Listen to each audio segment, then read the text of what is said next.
Mais uma final de Campeonato Paulista pro Palmeiras, só que dessa vez o contexto é diferente. Com um derby que vai ser decidido fora de casa, o Verdão precisa fazer isso que eu vou mostrar no vídeo de hoje para conquistar o tetra seguido. Vem comigo entender o ponto-chave pro Palmeiras ser campeão paulista.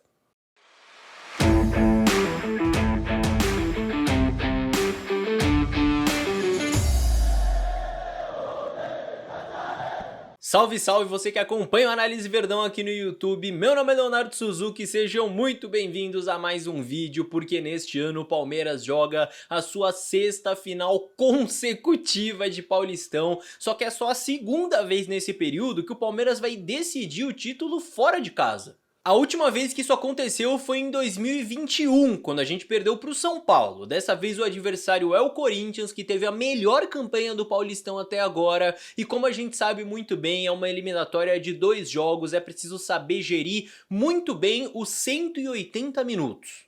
Até por isso, o primeiro jogo no Allianz Parque ganha uma importância ainda maior do que já teria. São nesses primeiros 90 minutos que o Palmeiras pode facilitar sua vida para os 90 minutos finais. E você também pode facilitar a sua vida se inscrevendo aqui no Análise Verdão, meus amigos. Porque, bicho, tá tendo análise tática aqui quase todo dia. Praticamente todo dia tá tendo um vídeo novo aqui sobre o Palmeiras, analisando taticamente. E vai ter muito vídeo sobre essa final também. E você não vai querer perder nada, então já trate de se inscrever agora para não esquecer depois. O Corinthians vem para esse jogo após ser eliminado, mais uma vez, na pré-Libertadores para o Barcelona de Guayaquil, mesmo vencendo o segundo jogo em casa por 2 a 0. Então o que essa eliminatória pode indicar para o Palmeiras? Assim como fez o Barcelona, o Palmeiras precisa fazer um bom jogo de ida para tentar defender o resultado na Neoquímica Arena com um pouco mais de tranquilidade e menos pressão. É claro que o Palmeiras é um time completamente diferente do Barcelona, um derby é um derby, não dá pra gente tirar isso, mas é uma decisão de 180 minutos, assim como essa que o Corinthians teve na pré-Libertadores. É muito melhor você ter uma vantagem segura pra volta do que você ir com um resultado apertado ou até precisando vencer. Mas voltando ao Corinthians, nos últimos 3 jogos o time não repetiu a escalação em nenhum deles, mas manteve alguns padrões na formação. A mais comum foi aquele 4-4-2 em formato de losango ou 4-3-1-2 que a gente já falou várias vezes aqui e que foi usada contra o Santos e contra o Barcelona. Então, um provável Corinthians para o jogo de ida tem Hugo Souza no gol, Mateuzinho na direita, Félix Torres e Gustavo Henrique na zaga e o Angileri pela esquerda. Já no meio campo, Ranieri como esse volante mais central, Carrilho por um lado e José Martínez pelo outro como esses meio campistas. Na frente, Garro como camisa 10 do time e a dupla de ataque com Memphis e Yuri Alberto. Nessa formação o Palmeiras precisa ter muito cuidado com esse trio de ataque e também com o André Carrilho, que é um jogador que vem em boa fase, que tem boa chegada ao ataque. Para esses jogadores de frente, de fato não falta qualidade técnica para o Corinthians, não falta capacidade de desequilibrar o jogo. Mas por outro lado, o time deles tem diversos problemas sem a bola, a começar por esse trio de ataque que não volta.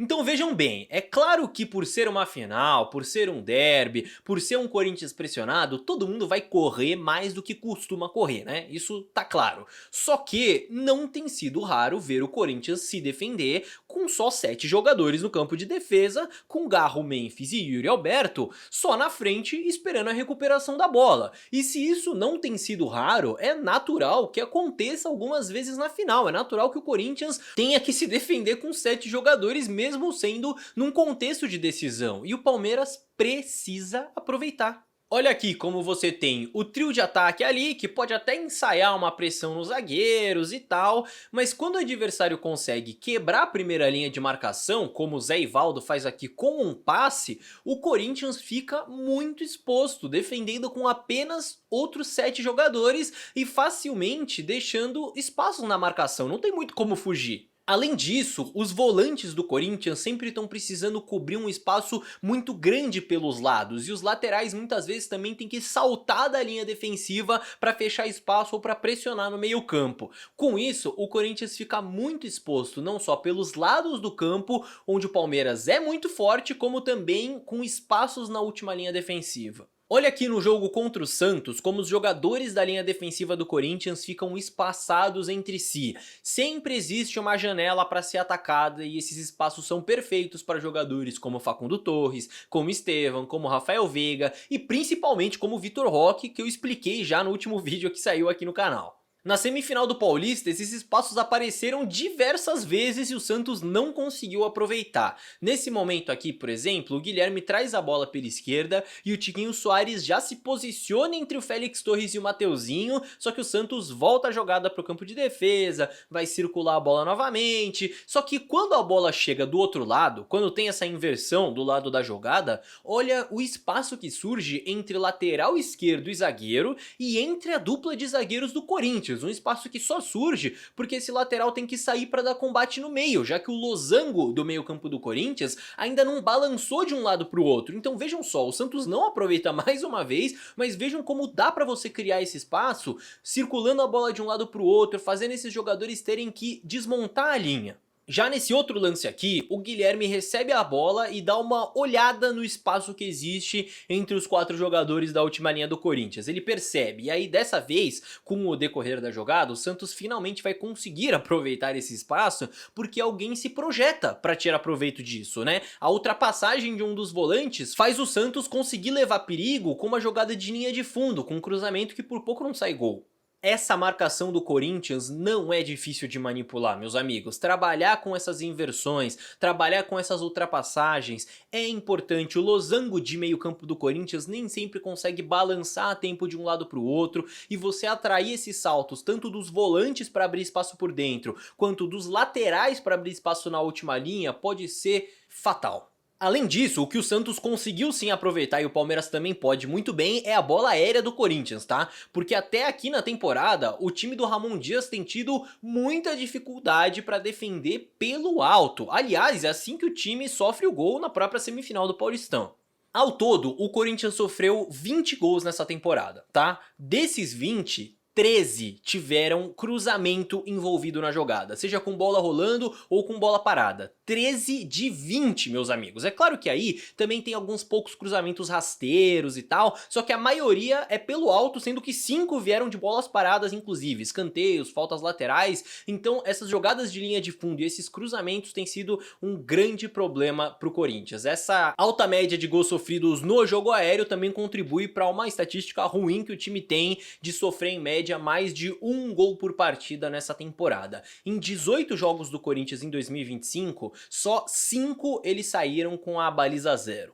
Na própria fase de grupos do Paulistão, o Corinthians teve a melhor campanha e o segundo melhor ataque, mas sofreu defensivamente. Além dessa alta média de gols sofridos, o Corinthians também é o time que mais sofreu finalizações no Paulistão. Só no empate lá na fase de grupos contra o Palmeiras, o Corinthians sofreu 24 chutes.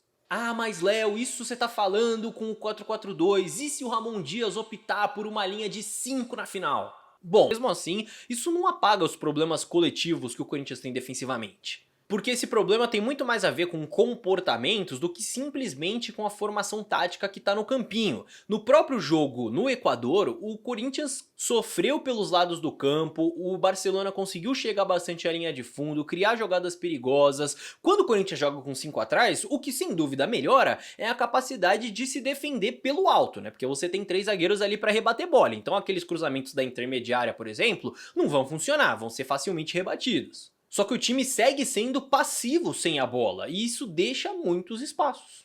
Agora, com todas essas possibilidades táticas abordadas, eu acho importante a gente falar sobre a eliminatória em si também. Porque, diferentemente de outros anos, vocês sabem bem, o Palmeiras não vai decidir em casa. E por isso, é importante que o time tenha já um senso de urgência desde o primeiro jogo.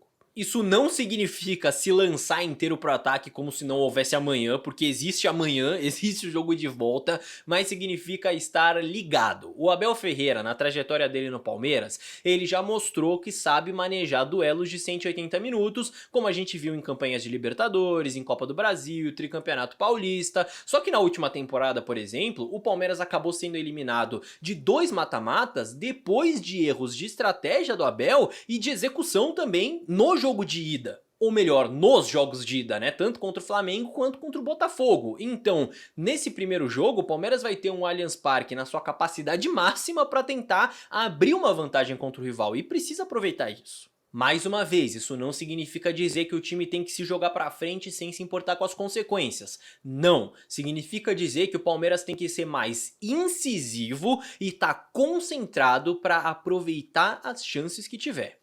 Nessa última semifinal contra o São Paulo, o time demonstrou uma ótima postura dentro de campo, em termos de concentração, conseguiu executar bem a estratégia pensada pelo treinador, então contra o Corinthians o time precisa entrar na mesma rotação da semifinal e aproveitar esse mando de jogo na primeira partida.